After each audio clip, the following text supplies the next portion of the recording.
जय हिंद दोस्तों, आपका स्वागत है आपके अपने पसंदीदा चैनल स्टडी एंड अपडेट्स में। जय हिंद दोस्तों, मैं राजकमल आप सभी का स्वागत करता हूं स्टडी एंड अपडेट्स में। और आज के इस वीडियोस में हम लोग मैथ्स का 18 चैप्टर जो कि आखिरी चैप्टर है, तो इसके बाद आपका मैथ्स खत्म हो जाएगा। और यह चैप्टर है आपका समंकों की व्याख्या, डाटा इंटरप्रिटेशन। ठीक है, तो चलिए सर्वप्रथम थोड़ा बेसिक्स जान लेंगे कि समंक का क्या तात्पर्य होता है, उससे हम लोग क्या समझते हैं। ठीक है, तो समंक कहने का मतलब है कि किसी भी चीज का समूह, जैसे कि आपका कोई भी गणित का आंकड़ा हो गया, यदि उसको हम एक सारणी या दंड आरेख या पाई चार्ट में दिखाते हैं तो वह कहलाता है समंक। जैसे यहाँ पर आपको दिया गया है कि समंक का तात्पर्य तथ्यों के उस समूह से है जो अगणित कारणों से एक पर्याप्त सीमा तक प्रभावित होते हैं। ये तथ्य संख्याओं में व्यक्त किए जाते हैं, जैसे आपका हो गया सारणी, दंडारेख, पाई चार्ट, ग्राफ। ठीक है, तो ये सभी आपके समंकों के अंतर्गत आते हैं। चलिए सर्वप्रथम जानते हैं कि समंक जो होता है वह किस किस टाइप का होता है। तो देखिए, समंकों के कई प्रकार हैं, तो उनमें हम लोग पहले सारणी विधि पढ़ने वाले हैं। और सारणी वाले में क्या होता है कि कोई भी चीज होती है वह क्रमबद्ध होती है, स्तंभवाइज होती है। ठीक है, देखिए यहाँ पर हम लोग सारणी में दो तरीके की चीज पढ़ेंगे, द्विगुणी और बहुगुणी। द्विगुणी क्या होता है? यह इस प्रकार का सारणी होता है इसमें कि दो भिन्न भिन्न गुणों को हम प्रदर्शित करते हैं, तो वह द्विगुणी कहलाता है। और बहुगुणी वैसे सारणी होते हैं इसमें दो या दो से अधिक चीजों को अलग अलग तरीकों से प्रकट किया जाता है। ठीक है, देखिए यहाँ पर दिया गया है वह सारणी इसमें तीन या उससे अधिक गुणों अथवा विशेषताओं को प्रकटीकरण होता है। ठीक है, तो यह कहलाता है आपका द्विगुणी और बहुगुणी। और देखिए सारणी वाले में क्या होता है, इसमें आपको डिफरेंट डिफरेंट राज्य, देश या फिर कोई भी आंकड़ा दे देगा। जैसे कि 5 देश का आंकड़ा दे दिया, उन सबका नाम होगा, उन देशों में शिक्षित कितने हैं, अनपढ़ कितने हैं, इन सभी का योग दे देगा, तो उन्हीं को हमें डिनोट करना पड़ता है। जैसे आप यहाँ पर देख सकते हैं, इन सभी प्रकार के प्रश्न हम आगे करने वाले हैं, तो इसलिए मैं आपको यहाँ पर बस एक झलक दिखा रहा हूँ।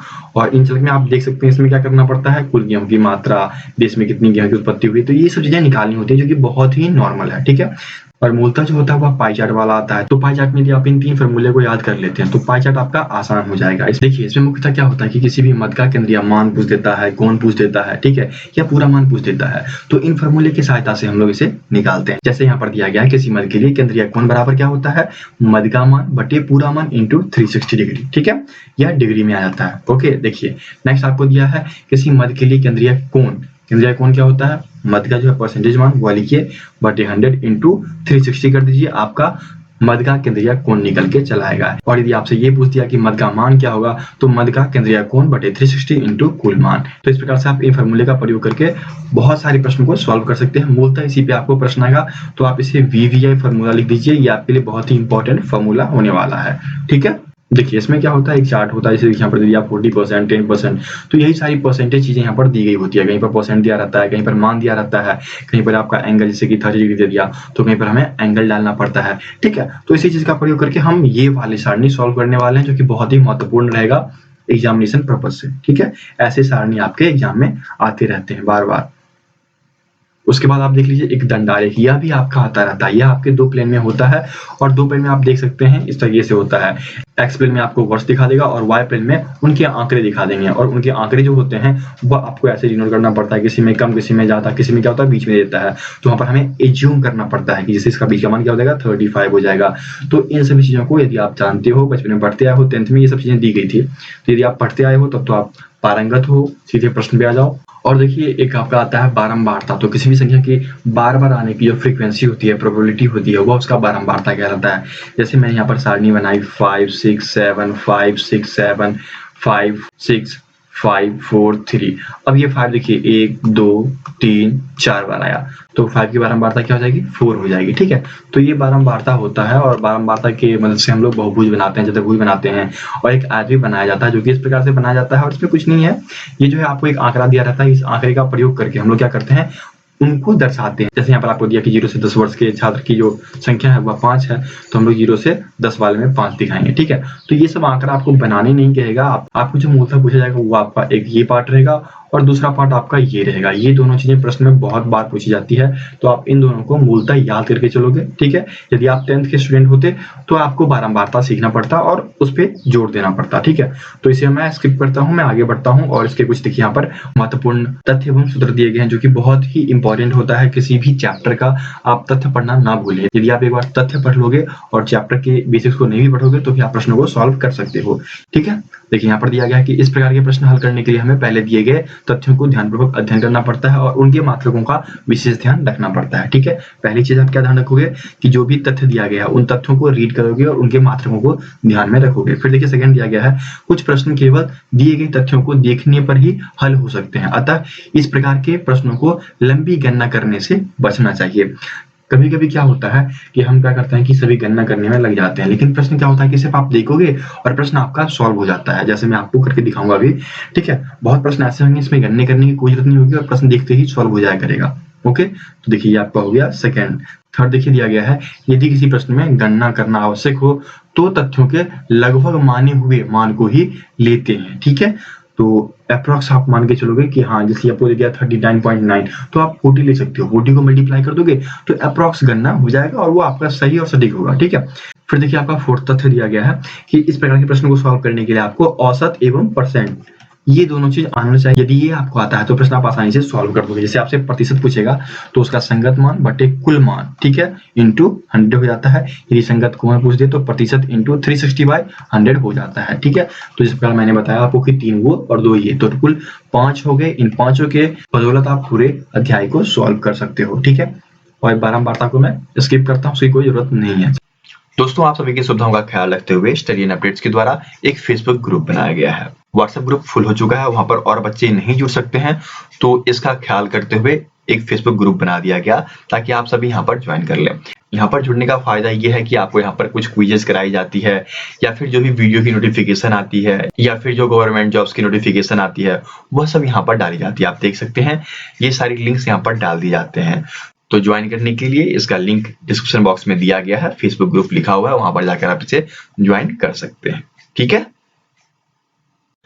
चलिए प्रश्नों का सिलसिला स्टार्ट करते हैं। आपका पहला प्रश्न दिया गया है, नीचे दिए गए रेखाग्राफ में स्थानवर संपादक एजेंट द्वारा एक वर्ष में पहले 6 महीने में प्रति माह बेचे गए मकानों की संख्या को दर्शाता है। तो आपको बताना है किन 2 महीनों के बीच बिक्री सबसे अधिक बढ़ी। यहाँ पर देखिए हमें बताना है कि बिक्री कब बढ़ रही है, अधिक कब हो रही है, इन चीजों को हमें दर्शाना है ना। देखिए पहले क्या था, बिक्री 6 के आंकड़े में था, फिर 6 से 4 पे चला गया, अर्थात यहाँ पे घट रही है। फिर देखिए यहाँ से ये घट गई। ठीक है, अब देखिए फरवरी में तो आंकड़ा घट रहा था, बढ़ कब रहा है, मार्च में बढ़ रहा है ना। देखिए मार्च में ये बढ़ता चला जा रहा है और सबसे ज्यादा मार्च में बढ़ा। कहां से कहां तक, देखिए मार्च में यदि हम चलें तो आंकड़ा आपका 4 से लेकर 7 तक गया, 3 बढ़ा, फिर देखिए बराबर रहा, फिर आंकड़ा बढ़ा 7 से 8 तक, तो 1 यहाँ पर बढ़ा। ठीक है, देखिए तो इस प्रकार से सबसे अधिक वृद्धि कब हुई, मार्च और अप्रैल के बीच ही तो सबसे अधिक वृद्धि हुई ना। तो यहाँ पर क्या हो जाएगा, मार्च एवं अप्रैल। ठीक है, तो मार्च एवं अप्रैल हुई, यहाँ पर डी में दिया गया है, तो फर्स्ट का डी उत्तर हो जाएगा। तो देख लिया आपने किस प्रकार से एक बार हमने इस डाटा को देखा और प्रश्न को आसानी से सॉल्व कर लिया। ठीक है, आगे बढ़े। सेकेंड दिया गया आपको कि इस वृत्त चित्र में एक प्रकाशक द्वारा एक पुस्तक तैयार करने के लिए विभिन्न शीर्षकों के अधीन किए गए खर्च को दर्शाया गया है। कागज 20%, मुद्रण 25%, जिल्दबंदी आदि 30%, विविध 10%, रॉयल्टी 15%। तो ऐसे कौन से 2 खर्च हैं जिनको मिलाकर केंद्र पर 108 डिग्री का कोण हमें बनेगा। देखिए यहाँ पर क्या कह रहा है, कोण बनाने कह रहा है ना, और मैंने आपको क्या पढ़ाया था, कोण के लिए पढ़ाया था ना, 108 आपका डिग्री का कोण बनाना है, बटे 360 इंटू 100 कर दीजिए। ठीक है, उतना परसेंटेज आपको निकालना है, क्योंकि यहाँ पर हम क्या करेंगे, यदि प्रतिशत निकाल लेंगे तो आपका एंगल बन जाएगा। तो देखिए इससे काटिए, इससे ये कट गया, इससे काटिए इसको, 3 टाइम्स में पूर्णतः कट जाएगा, तो ये आपका 3 इंटू 10 इक्वल्स टू 30% निकल के आ गया। जब आपको प्रतिशत निकल के आ चुका है तो आप ऐसे 2 आंकड़ों को ऐड करो जिससे कि 30 बने। देखिए यहाँ पर एक 30 है, लेकिन हमें क्या करना है, 2 को जोड़ना है ना, तो ये भी नहीं होगा। अब देखिए दूसरा 25 दिया गया है, यदि 25 में यदि हम इन सबको जोड़ें तो 30 होगा, बिल्कुल नहीं होगा ना, तो 25 भी काट दो। अब आपके पास 3 आंकड़े हैं, इन 3 आंकड़ों को मैच करो, एक में 10 है, एक में 20 है। यदि हम ए और डी को जोड़ें, ए प्लस डी, तो क्या हो जाएगा, 10 प्लस 20 इक्वल्स टू 30% निकल कर चला आएगा। अर्थात प्रश्न में क्या पूछा गया है कि किन 2 चित्रों को यदि हम मिलाते हैं तो केंद्र पर 108 बनेगा, तो वह आपका हो जाएगा ए एंड डी। तो ए एंड डी देखिए आपके ए में दिया गया है, तो सेकंड का ए उत्तर हो जाएगा। ठीक है, यदि आपने फॉर्मूले को याद कर लिया, नोट डाउन कर लिया, तो आपका प्रश्न बहुत ही आसानी से सॉल्व होता चला जाएगा, आप देखते रहना। ठीक है, देखिए तीसरा दिया गया कि विभिन्न राज्यों में लॉटरियों के एक एजेंट द्वारा एक दिन में बेचे गए टिकट की ग्राफ दी गई है। तो प्रश्न में आपसे क्या पूछा है कि एक दिन में बेचे गए कुल टिकटों की संख्या कितनी है, ये आपको बताना है। चलिए देखते हैं, यहाँ बिक रहा है आपका 80। ठीक है, चलिए 80 ऐड कीजिए, फिर आपका बिक रहा है यहाँ पर 50 जो कि पंजाब में है। ठीक है, ये आपका 50 हो गया। फिर देखिए यहाँ पर बिक रहा है आपका 100, चलिए यह आपका 100 हो गया। चलिए नेक्स्ट देखिए यहाँ पर आपका कितना बिक रहा है, ये आपका 15 बिक रहा है, ठीक है, ये आपका हो गया 15। फिर देखिए ये आपका कितना बिक रहा है, ये आपका 40 बिक रहा है, ठीक है, तो ये आपका 40 हो गया। इनको ऐड कीजिए कितना हो जाएगा, तो ये आपके कुल निकल के चले आते हैं 285। देखिए 285 कहाँ दिया गया है, ये आपके सी में दिया गया है, तो थर्ड का सी उत्तर हो जाएगा, ठीक है। चलिए आगे बढ़ते हैं। फोर्थ दिया गया है कि ग्राफ का अध्ययन करना है और निम्न प्रश्नों का हमें उत्तर देना है। यहाँ पर दिया गया है कि प्रातः 8 बजे और दोपहर 12 बजे के बीच रुई का तापमान एकाएक कितना बढ़ गया। देखिए अब यदि हम 8 बजे की बात करें तो इसके बीच चला आएगा ना 5, 6, 7, 8, ठीक है, तो देखिए इसका मध्य कर दीजिए, तो इसका मध्य आपका यहाँ पर आ जाएगा और इस मध्य के अनुसार देखिए ये यहाँ आ रहा है, ठीक है, तो ये इससे मिल गया। यहाँ पर कितना हो गया 39, 8 AM जो है वह 39 हो गया। फिर आपको कितने में चलना है, 12 बजे ना, 11, 12, 1, 2, 3, तो 5 हो गया। फिर इसका हाफ 2.5 चलेंगे, तो 2.5 चलिए, ठीक है, ठीक है, ये देखिए ये यहाँ पे हाफ आएगा, ठीक है, तो ये आपका 12 हो गया। अब चलिए क्या कह रहा है कि 8 बजे से 12 बजे के बीच रुई का तापमान एकाएक कितना बढ़ता है। यदि यहाँ पर 41 है और यहाँ पर 39 है तो कितना बढ़ेगा, 41 degree minus 39 degree equals to 2 degree तापमान जो है वह एकाएक बढ़ जाता है, तो 4 का सी उत्तर हो जाएगा, ठीक है। आगे बढ़ें, चलिए आगे बढ़ते हैं। प्रश्न संख्या 5 और 6 में दिया गया है कि निम्नलिखित वित्त आरेख जिसमें कि 40,000 करोड़ की 5वीं वर्षीय योजना की प्रस्तावना निरूपित की गई है, ठीक है। अब इस आरेख को हमें देखकर बताना है नीचे दिए गए प्रश्नों का उत्तर। तो चलिए प्रश्न को देखते हैं। 5वां आपका कह रहा है कि कृषि पर प्रस्तावित राशि एवं उद्योग और खनिज पर प्रस्तावित राशि का कितना अधिक है। देखिए कृषि पर आपको कितना दिया गया, कृषि आपका ये है, तो देखिए कृषि आपका जो है 108 डिग्री, कृषि इक्वल्स टू 108 डिग्री, और खनिज एवं उद्योग 72 डिग्री, ठीक है, तो खनिज एवं उद्योग ये आपका 72 डिग्री। हम क्या करते हैं, परसेंटेज निकाल लेते हैं, और यदि हम परसेंटेज निकाल लेंगे तो प्रश्न आसानी से सॉल्व हो जाएगा। तो परसेंटेज क्या हो जाएगा बताइए, परसेंटेज होगा आपका 108, और कंसीडर किससे करना है, इसके साथ करना है ना, तो माइनस 72 बटे 72 इंटू 100 कर लो, ठीक है, ये आपका कितना निकल के आ गया, ये 36/72 इंटू 100, ये 1/2 हो गया, और 2 से ये कट गया 50 टाइम्स में, तो इक्वल टू क्या हो गया 50% आपका निकल कर चला आता है, ठीक है। इसका मतलब है कितना अधिक है, 50% ना, देखिए बी उत्तर हो जाएगा इसका, 5 का बी उत्तर हो गया। चलिए आगे बढ़ते हैं। 6 दिया गया है कि सिंचाई और शक्ति पर प्रस्तावित राशि उद्योग और खनिज पर प्रस्तावित राशि से कितनी कम है, हमें करोड़ में ये बताना है। देखिए सर प्रथम क्या करेंगे, परसेंटेज निकाल देंगे और प्रश्न आपका सॉल्व हो जाएगा।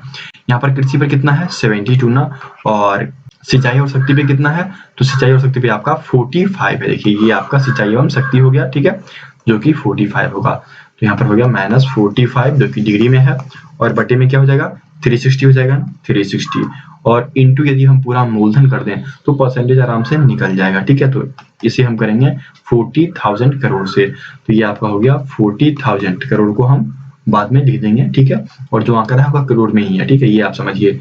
तो यह आपका आ गया 27/360 इंटू 40,000, ठीक है, इससे ये कट गया। अब देखिए इसे काटिए, 9 3 जा 9 4 जा, इससे काटिए यह 1000 जा, ठीक है, इक्वल्स टू क्या आ गया 3 इंटू 1000 इक्वल्स टू 3000 करोड़, जो कि यहाँ पर 6 के ए में दिया गया है, तो 6 का ए उत्तर हो जाएगा, ठीक है। तो इस प्रकार से आपको इन सभी प्रश्नों का उत्तर निकालना है। चलिए आगे बढ़ते हैं। निर्देश दिया गया है कि प्रश्न संख्या 7 से 10 तक निम्नलिखित लेखाचित्र का अध्ययन कीजिए और दिए गए प्रश्नों के उत्तर दीजिए। यहाँ पर दिया गया है कि कुछ वर्षों में एक कंपनी द्वारा नमक का उत्पादन जो है वह 1000 टनों में किया गया। यहाँ पर दिया गया है 2001, 2002, 2003, 2004, 2005, ये दिए गए हैं ईयर, और ये आपके उत्पादन के आंकड़े हैं, ठीक है। तो चलिए हम पहले प्रश्न को देखते हैं और प्रश्न के अनुसार हम सॉल्व करेंगे। यहाँ पर दिया गया है कि वर्ष 2001 की तुलना में वर्ष 2008 में नमक के उत्पादन में कितने प्रतिशत की वृद्धि हुई। तो सर्वप्रथम 2001 का देख लेते हैं, यहाँ पर 40 टन हुआ है, और 2008 का देख लेते हैं, यहाँ पर 90 टन हुआ है, ठीक है। उत्पादन जो है वहां पर आपका 2008 की बात करें 90 टन, और 2001 की बात करें 40-10। आपको क्या बताना है? परसेंटेज वृद्धि ना, तो वृद्धि किसके अनुसार बढ़ेगा? 40 के अनुसार ना, तो क्या हो जाएगा 90 माइनस 40 बटे 40 इंटू 100। ये निकाल दो, प्रश्न सॉल्व हो जाएगा। ये आपका हो गया 50 बटे 40 इंटू 100। इससे ये काट दो, ये आपका 25 चौके, ठीक है। यहाँ पर हमने जीरो काटा, इस पर का ध्यान रखना है। और ये आपका हो गया 25 इंटू 5 इक्वल्स टू 125% की वृद्धि होगी।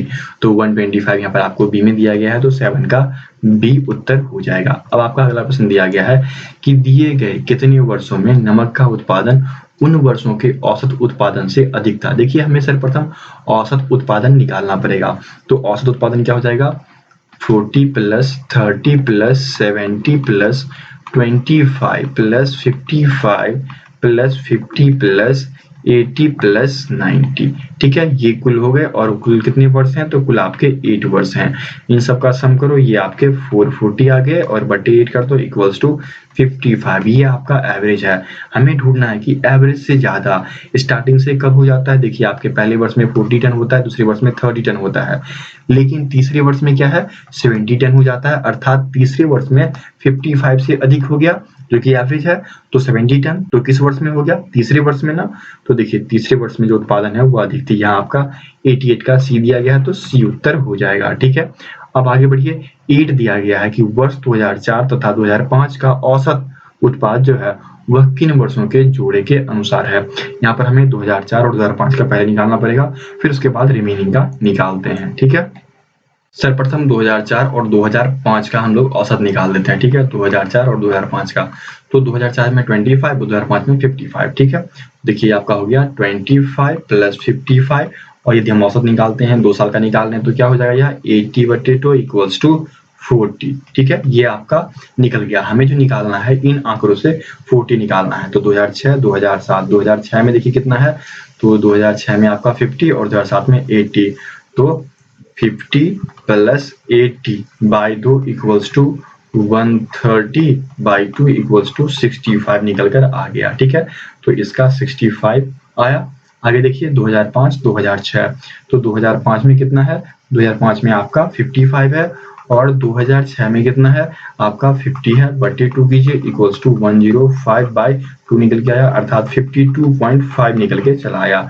ये 52.5, ये आपका 40 निकला हुआ है इन दोनों का औसत, तो हमें 40 निकालना है। फिर देखिए नेक्स्ट आपका दिया गया है 2002 और 2006, तो 2002 में देखिए आपका 30, और 2006 में आपका देखिए 50/2 इक्वल्स टू 80/2 इक्वल्स टू 40। उत्तर आपका निकल के आ गया। देखिए यहाँ पर ये और ये आपस में मैच कर रहे हैं, उत्तर क्या हो जाएगा? सी आपका उत्तर हो जाएगा कि वर्ष 2004 और 2005 का जो औसत है वह 2002 एवं 2006 के औसत के बराबर है, ठीक है। तो उत्तर आपका 9 का सी हो गया। आगे बढ़े। 10 आपका दिया गया है कि वर्ष 2003 की तुलना में वर्ष 2004 के नमक के उत्पादन में कितने प्रतिशत की कमी आई। 2003 एवं 2004, 2003 में 70, 2004 में 25। क्या बनेगा आंकड़ा बताइए? 70 के अनुसार बनेगा, तो क्या हो जाएगा? 70 माइनस 25, और आंकड़ा किसके अनुसार बन रहा है? 70 इंटू 100 इक्वल्स टू क्या हो जाएगा बताइए? यह आपका निकल के चला आया 45/70 इंटू 100।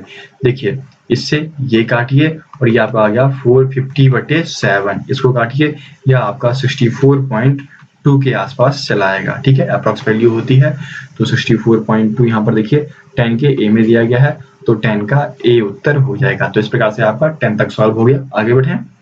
चलिए आगे बढ़ते हैं। यहाँ पर आपको दिया गया है 11 से 14 तक में कि नीचे दी गई तालिका में वर्ष 2000 के जनवरी मास में किए गए सर्वेक्षण द्वारा एक रेलवे स्टेशन पर रेलगाड़ियों के आवागमन को दर्शाती है।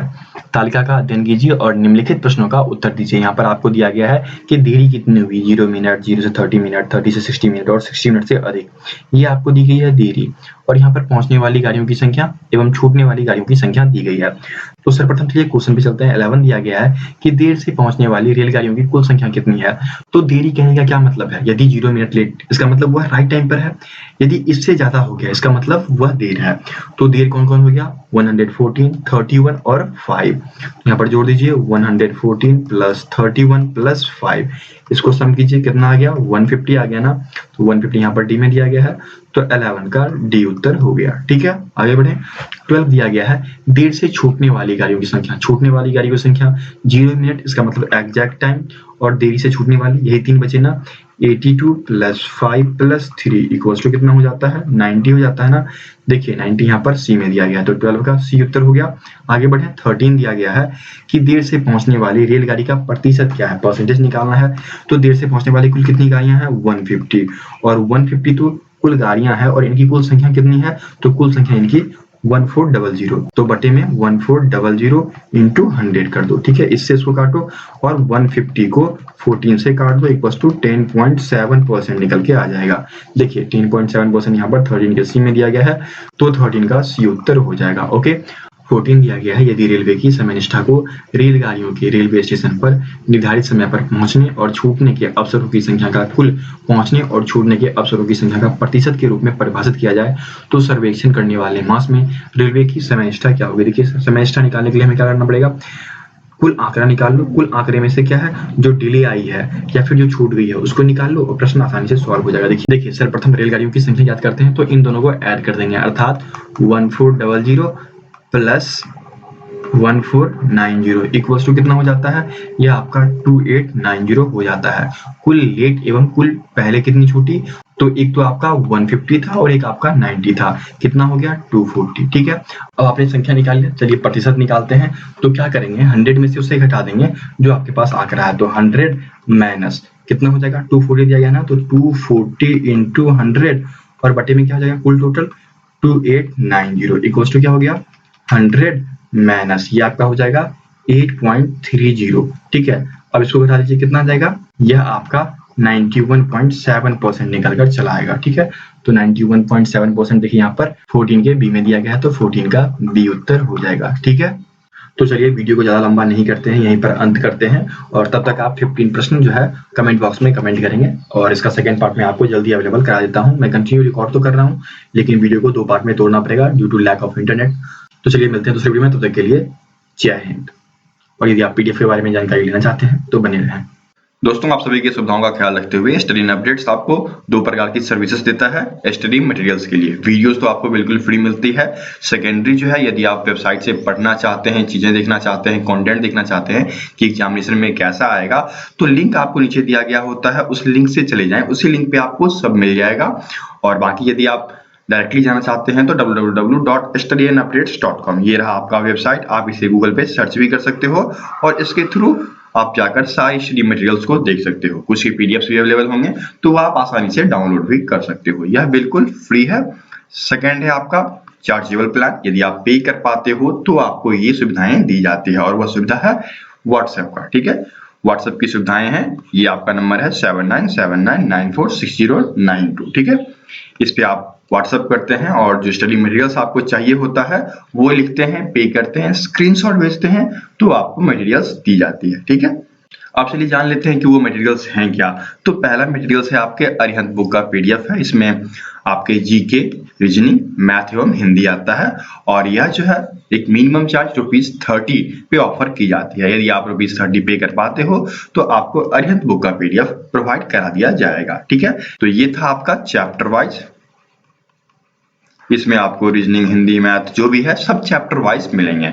बाकी सेकंड जो है यह आपका आता है प्रैक्टिस सेट्स। कुछ प्रैक्टिस सेट्स होते हैं जिसमें कि 100 एमसीक्यू क्वेश्चंस होते हैं, उसके कुछ सॉल्यूशंस हिंट्स भी होते हैं। ठीक है, तो यदि आप किरण की लेना चाहते हो तो ₹30 लगती है और किरण की 15 प्रैक्टिस सेट्स अवेलेबल है। ठीक है, सेकेंडरी आपका आता है जो मोस्ट इंपॉर्टेंट है, यहाँ पर देख लीजिए, वो है आपका गाइडर। ठीक है, गाइडर में 20 प्रैक्टिस सेट्स हैं और इसके ₹35 चार्ज किए जाते हैं। ठीक है, देखिए किरण का 30, सेकेंडरी, गाइडर और थर्ड जो है वह एसके पब्लिकेशन है, इसमें भी 20 प्रैक्टिस सेट्स है जिसका चार्ज ₹35 है। ठीक है, ये 3 मोस्ट इंपॉर्टेंट है और लास्ट वन ट्रेडमैन्स के लिए एक स्पेशल है जो कि जीसीबी पब्लिकेशन का है और यह जो है ₹31 में ऑफर की जाती है। इसमें आपको 18 प्रैक्टिस सेट्स दी जाती है। ठीक है, तो यदि आप इन सभी का पीडीएफ अरिहंत बुक के साथ साथ इन सभी का पीडीएफ लेना चाहते हो तो इसके लिए कॉमन प्राइस भी है। यदि आप इन सबको पे करोगे तो ₹101 पे करना होता है। यह एक कॉमन ऑफर है।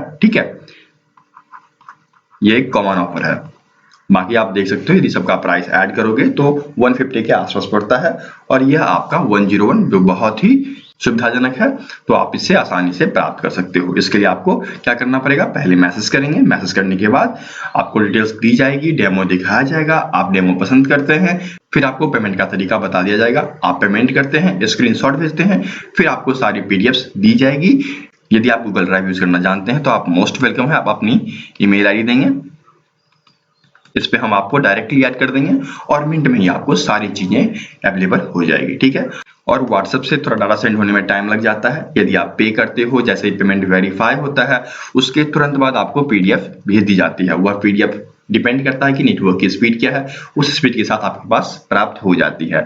मैक्सिमम 4 आवर का समय लिया जाता है, इससे डिले आपको नहीं होगा, सारी पीडीएफ आपको दी जाएगी, 100% गारंटी है, ठीक है। तो पे करके यदि आप पीडीएफ प्राप्त करना चाहते हैं तो अभी व्हाट्सएप करें 7979946092, ठीक है।